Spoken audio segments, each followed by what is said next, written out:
Sadayana, hari ini emak senang banget. Emak lagi menjelajahi sungai Citanduy yang menjadi perbatasan antara Jawa Barat dan Jawa Tengah. Seru pisan, euy. Ngomong-ngomong, pada tahu nggak emak mau bertualang kemana? Asik, sebentar lagi kita udah mau sampai. Tuh, ya. Oh, bagus banget. Pulau. Oh, pulau. Akhirnya nyampe juga. Kayak gua, guys. Setelah naik perahu, membelah lautan, akhirnya emak bisa menginjakan kaki juga di Pulau Nusa Kambangan. Iya, Nusa Kambangan jadi tujuan emak kali ini. Yuk ikut sama emak Sadayana. Ah, itu apa, Renang ikan, Tuh, kapal, kapal keruk pasir apa ya? buat pasir. Pasir, Tuh, buat bentuk pasir. indah banget. Baru kali ini kita bikin video di wilayah Nusa Kambangan. Dan pasti seru banget nih. Perjalanan menyusuri hutan memang selalu menyenangkan dan bikin penasaran. Nggak jarang, ada banyak kejutan juga loh. Tuh kan, tanpa diduga-duga, emak nemu buah permot. Lumayan buat ganjel perut selama perjalanan. Tuh, aduh. Bismillahirrahmanirrahim.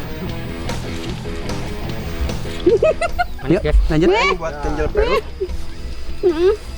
Yuk, lanjut. Ini tuh masih jauh banget buat nyampe. Kita cari buah hutan. Bawa nemu buah sermot. Wah, banyak buah-buahan nih. Iya. Kita nemu lagi buah-buahan hutan. Oh, buahnya kecil-kecil ya. Ini yang matang yang udah merah.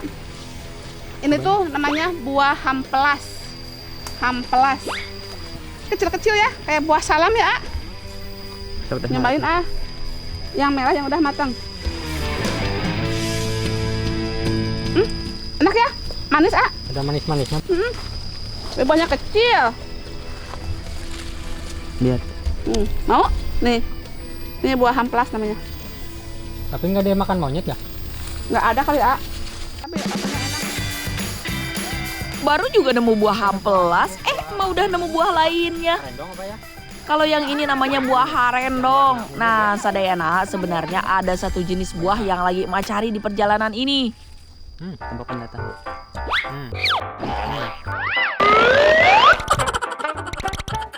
Nah, ini adalah perjalanan kita mencari buah hutan tersebut.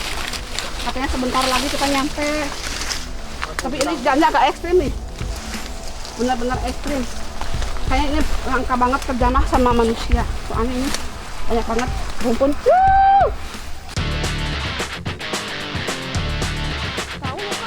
Sekarang mah buahnya udah tergolong langka tuh, susah pisan nyarinya. Emak betul-betul penasaran sama buahnya. Oh iya, buah yang emak cari ini konon jadi buah kesukaan putri raja zaman dulu. Tuh, jadi makin kepo nih emak, seperti apa ya kira-kira bentuknya?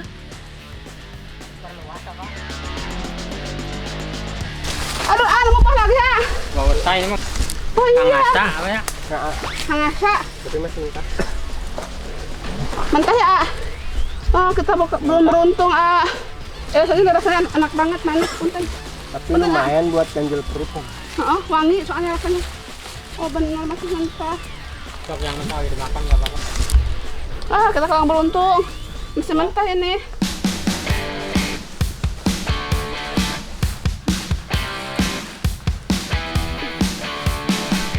Alhamdulillah, akhirnya dengan perjuangan yang sangat luar biasa nyampe juga di tempat. Tapi buahnya mentah. Apa? Buahnya mentah. Buahnya mentah. Oh. Pentil. Berarti kita kurang beruntung. Sayang sekali kita salah perhitungan ya. Jauh-jauh ya Allah. Itu buahnya Iya. masih pentil. Nah, jadi dia konon katanya buah ini yang disukai oleh putri raja. Nama buah yang emak temukan hari ini kalau di kampung emak mah namanya burahol atau kepel. Buah kepel di beberapa daerah di Indonesia dikenal juga dengan nama kecindul, simpol, dan turalak. Pohon kepel menjadi kegemaran putri keraton Mataram karena dipercaya memiliki khasiat untuk kecantikan. Di dalam buah kepel mengandung kolagen yang bagus untuk menutrisi kulit, jadi bisa bikin kulit sehat dan cerah. Buah kepel juga telah lama dikenal memiliki khasiat sebagai deodoran atau penghilang bau badan loh. Bahkan kepel juga dipercaya bisa meregenerasi sel sehingga bisa bikin awet muda. Waduh, Mak harus makan yang banyak ini nih.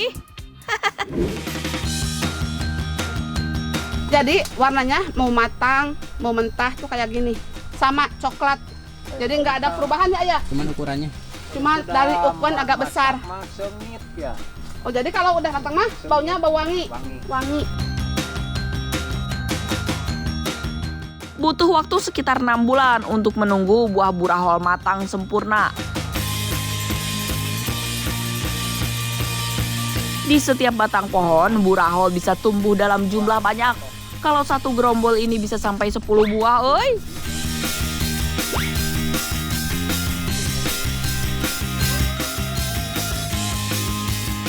Cepet ya. Seperti sawo ya. Temukan. Pas digigit aja keset banget. Keset. Mirip buah sawo kesannya. Kayak sama mentah. Mungkin Wangi tapi nggak ada rasa ya. Meski nggak ada rasa dan rada keset di lidah, tapi Mama makan aja. Soalnya teh carinya susah. Lagian manfaatnya kan loba pisan. Buah burahol ini mengandung antibakteri, saponin, juga vitamin C dan A yang tinggi. Mantap surantap kan?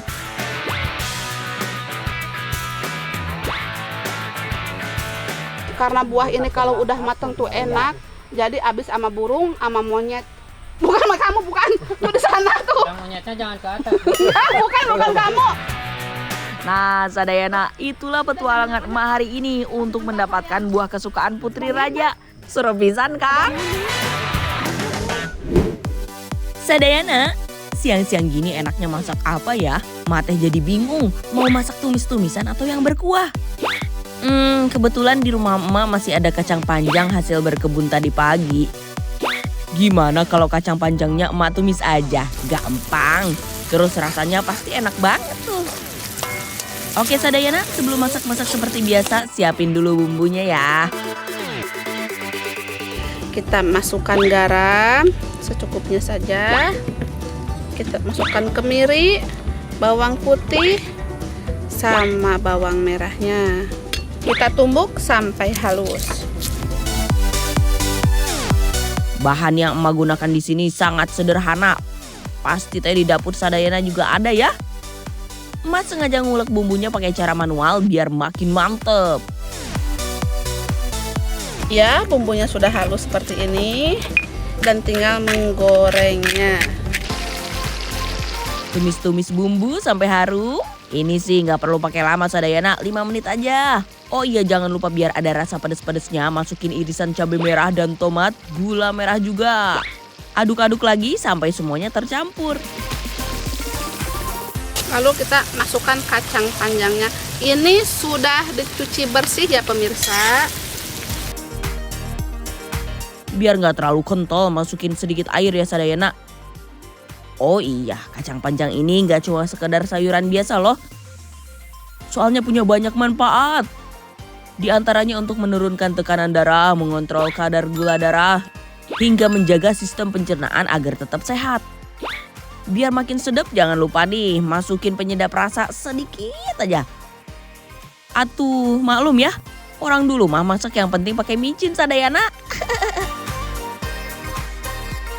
Ini juga bisa ditambah sama tempe, bisa sama udang, bisa. Saya hari ini memasaknya biasa saja.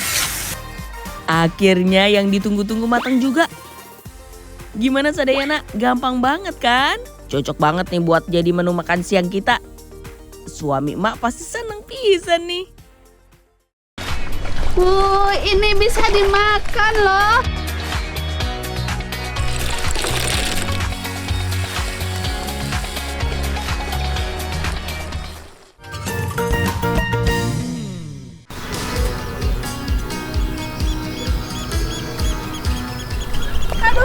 perjuangan yang sangat melelahkan. Nggak ada boseh pakai kaki. Hari ini emak mau berburu bahan makanan ke hutan bakau, euy. Kali ini emak ditemani sama bapak, soalnya Adani lagi sakit. Rencananya hari ini tuh mau berburu kepiting. Tapi sayang, bulan-bulan ini kepitingnya lagi nggak ada. Daripada pulang pakai tangan kosong, lebih baik kita cari yang lain yuk. Yuk Pak, cari apa kita Pak?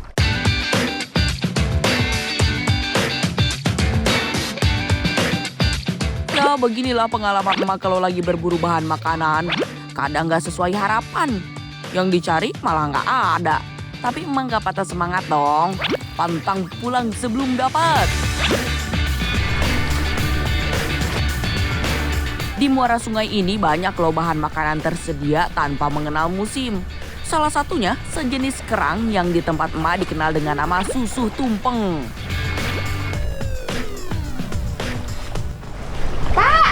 Pak, ada Pak. Iya. Ya belok. Belok Pak.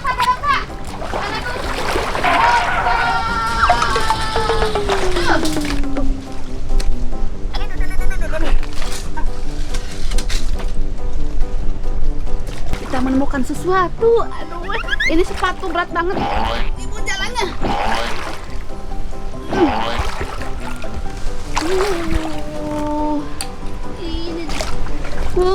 Ini bisa dimakan loh, lumayan. Tadi juga dapat totok di jalan. Tuh. Seperti ini nih Sadayana, yang namanya kerang susuh tumpeng. Cangkangnya besar dan lancip. Kalau dilihat-lihat mirip tumpeng ya, makanya disebut susuh tumpeng. Di tempat emak juga ada susuh yang biasa, yang cangkangnya lebih kecil dan panjang dari susuh tumpeng.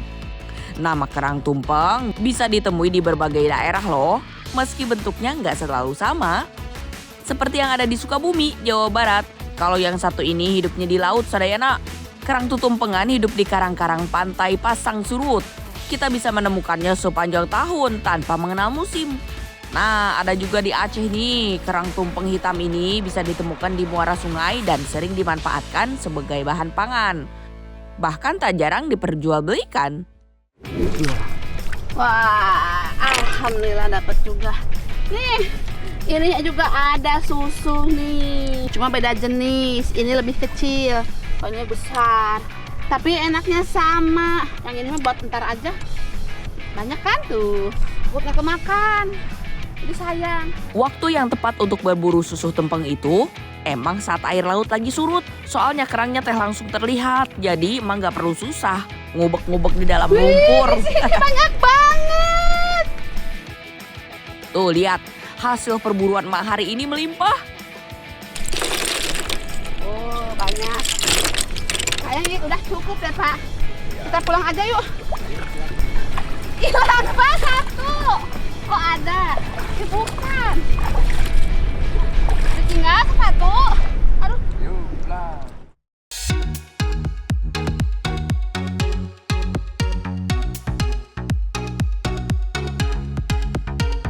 Susu tumpeng gak bisa langsung dimasak ya Sadayana. Harus direndam dulu dengan air bersih semalaman. Supaya pasir dalam tubuhnya keluar. Selanjutnya direbus lalu dicongkel dan ambil bagian dagingnya. Selain sedap dan nikmat, mengonsumsi susu tumpeng ini baik untuk kesehatan tubuh loh. Banyak pisan kandungan gizi di dalamnya. Mulai dari protein, zat besi, hingga kalium.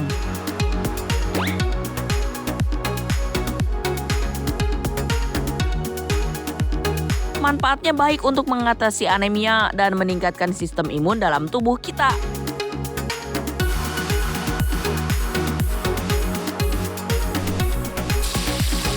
Untuk pengolahan kerangnya bisa sesuai selera ya. Kalau emak masaknya dengan bumbu rica-rica seperti ini, tahulah. Emak kan suka pisan masakan yang pedas-pedas.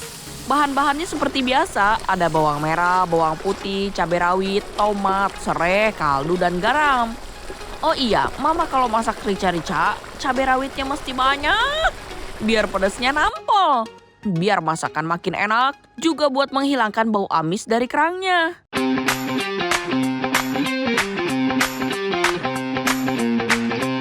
Selain menjadi bumbu masak penghilang bau amis, cabai rawit punya manfaat juga loh buat kesehatan.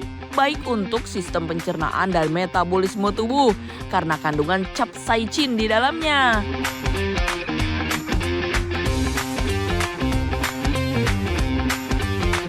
Masakannya udah jadi. Sekarang icip-icip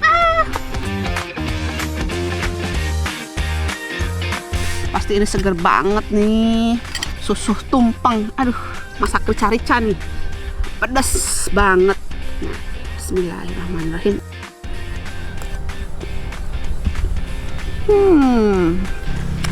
Pedas banget. Tapi enak banget. Rasanya kenyal-kenyal, enak, gurih. Rasanya kayak mirip tutut.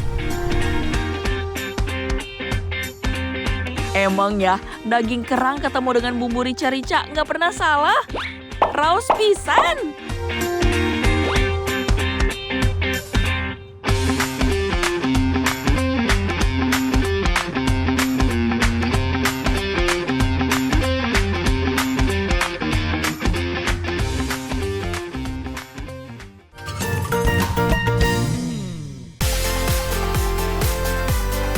Sadayana, Namina juga orang Indonesia. Pasti suka banget makan kerupuk kan?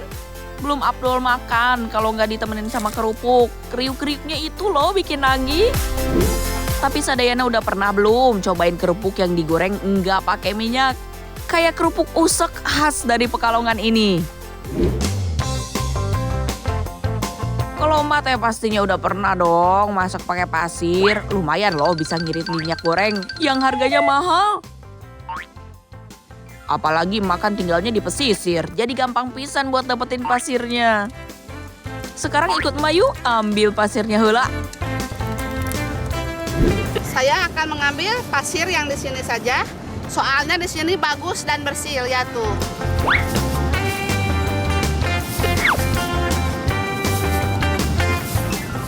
Pasirnya panas nih. Beruntung pisan jadi orang pesisir mah. Pasir melimpah, apalagi jarak dari rumah emak ke pantai Pangandaran teh deket pisan. Jadi bisa kapan aja ambil pasir di sini untuk masak. Sekarang kita ayak dulu supaya pasirnya bersih. Nah, seperti ini nih. Untuk pasir yang dipakai untuk masak teh banyak macamnya. Bisa pakai pasir putih atau pasir hitam. Malah emak pernah dengar sekarang udah ada yang jual pasir khusus untuk masak loh. Namanya pasir sangrai. Pasirnya dibikin dari bahan pasir gunung berapi yang sudah dicuci bersih. Mantap,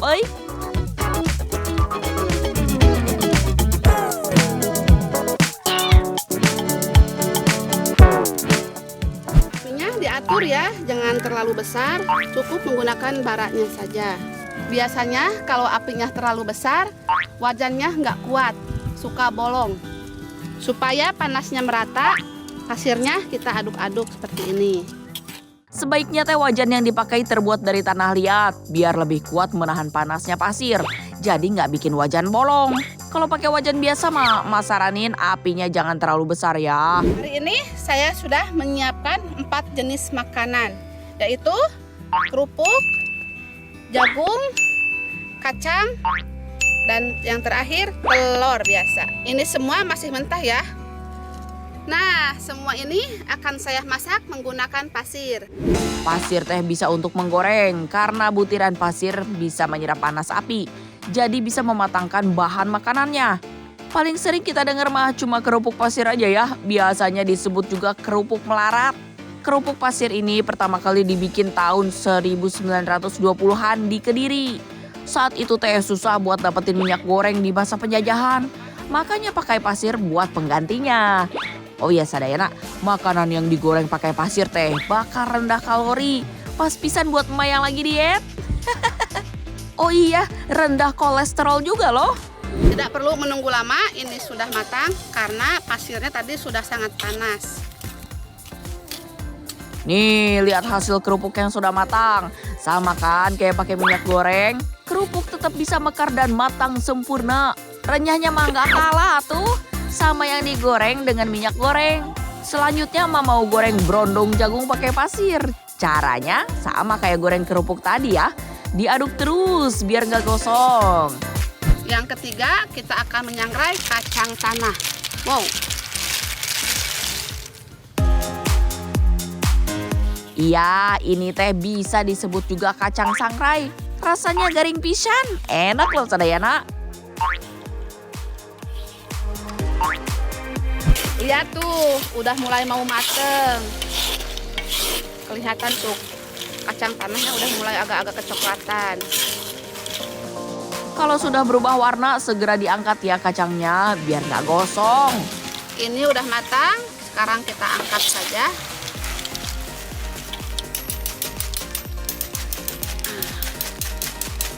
Supaya pasirnya jatuh, lakukan cara seperti ini biar bersih. Nah, menu terakhir nih sadayana, mau goreng telur pakai pasir. Tentunya harus pakai alas dong. Mak gunakan daun pisang nih, lalu ceplokin deh telurnya di atas daun.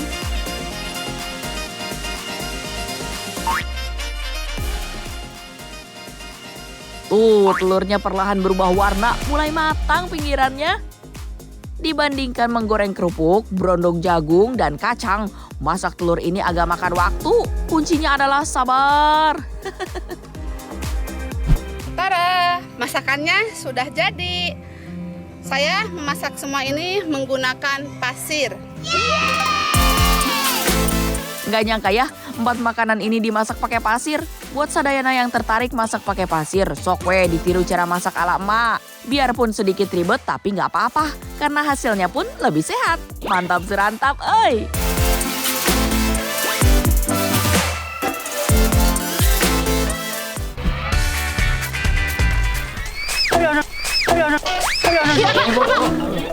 Aduh, ada nih mah, sukanya bikin kaget emak. Untung emak gak jantungan ya sadayana. Nah, sekarang emak lagi di kebun sirih nih. Emak lagi cari tanaman liar yang sering diabaikan, padahal manfaatnya teh besar. Kalau di kampung ini namanya cecer kempes atau sirih Cina. Ini banyak banget manfaatnya. Dan mudah banget untuk ditemukan ya Ayah. Ada tempat-tempat seperti ini di kebun, di hutan. Pokoknya ada tempat-tempat yang dingin. Pasti ada. Dan banget apa? Nggak susah ya nyarinya ya. Nah, ini mah Kayak tanaman rumput tapi enak buat diolah menjadi masakan ataupun macam obat. Ibu cari ke sana. Cari yuk. Hah? Yang ada masih ada nggak ya? Di tembok-tembok dinding ada nih. Hah? Kali ini Emak dan Adani lagi nyari daun sirih Cina.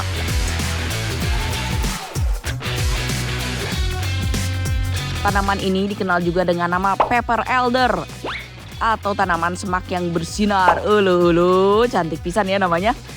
Tanaman liar ini gampang ditemukan di habitat yang teduh dan lembab di seluruh Asia dan Amerika.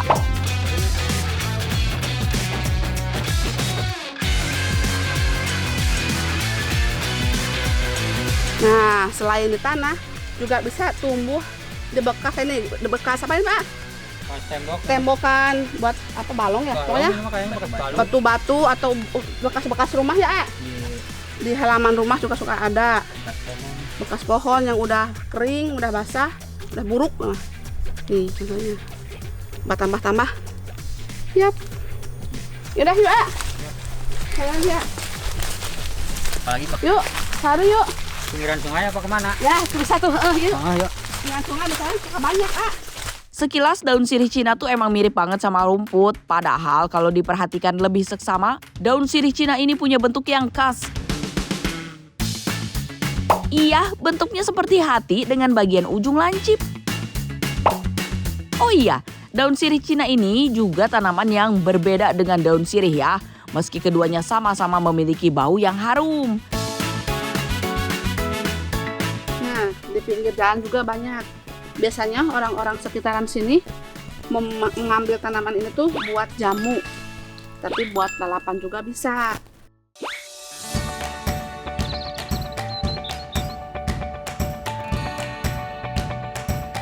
Tanaman sirih Cina sering dianggap gulma karena tumbuh di antara tanaman budidaya. Ini dia guys. Padahal khasiatnya untuk kesehatan sungguh besar. Bisa diperoleh dari daun, batang, hingga akarnya. Nah, kali ini Mak mau olah daunnya saja, makanya akarnya sengaja dibuang. Cuci sambil dipilih-pilih ya, daun sirih Cina yang kering dan tua harus dibuang. Setelah itu direbus air mendidih selama 5 menit. Oh iya, Mak belum kasih tahu nih khasiat daun sirih Cina untuk kesehatan. Daun sirih Cina ini memiliki kandungan antioksidan yang tinggi. Jadi bisa membersihkan radikal bebas yang masuk dalam tubuh. Sirih Cina sering juga digunakan untuk mengobati sakit perut, dan menurunkan kolesterol. Di Indonesia belum banyak yang memanfaatkannya. Sementara di Filipina dan beberapa negara Asia, daun sirih Cina menjadi bahan teh herbal yang bisa mengobati penyakit ginjal, bahkan mengurangi risiko kanker. Ini loba pisannya khasiatnya. Ini sih Mak bakal rajin konsumsi rebusan daun sirih Cina. Selain diambil air rebusannya, daun ini juga enak loh dijadikan lalapan. Daun yang sudah direbus dicuci lagi, lalu diperas deh. Bisa dimakan bareng sambal, tempe, dan ikan asin. Jadi deh menu makanan siang yang mantap. Nah, jadi yang suka dibuat obat itu air rebusannya. Ini contohnya kayak gini. Kamu mau coba nggak? Cobain dikit Nah, tapi. dikit. Ya udah sama. Ini kan bagus banget buat jamu, Ya, nah khasiatnya itu buat sakit pinggang, terus encok rematik ya, pegel-pegel ini pokoknya, dan banyak lagi yang lain-lainnya. Masih panas, Bau sirih. Nah, untuk daunnya bisa dibuat lalapan. Nih, ambil kamu, belum pengen asin. Sama tempe.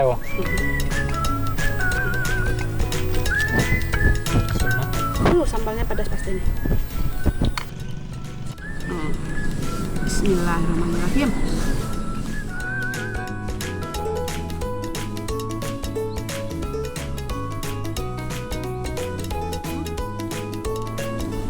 Rasanya bener ya, daun sirih banget ya Ayah. Dari wanginya, dari rasanya agak ada anget-anget ya. Kayaknya emang nggak beda jauh deh sama daun sirih. Dan untuk daunnya pun nggak begitu keras ya, enak ya daunnya ya. Ya. Empuk, daunnya empuk. Kalau baunya pengen hilang, sambalnya agak banyak. Oh, banyak Coba. banget. Baunya sama sekali nggak ada. Makanya ini habis. Sedena, Emak sama Adan nih lanjut makan dulu ya.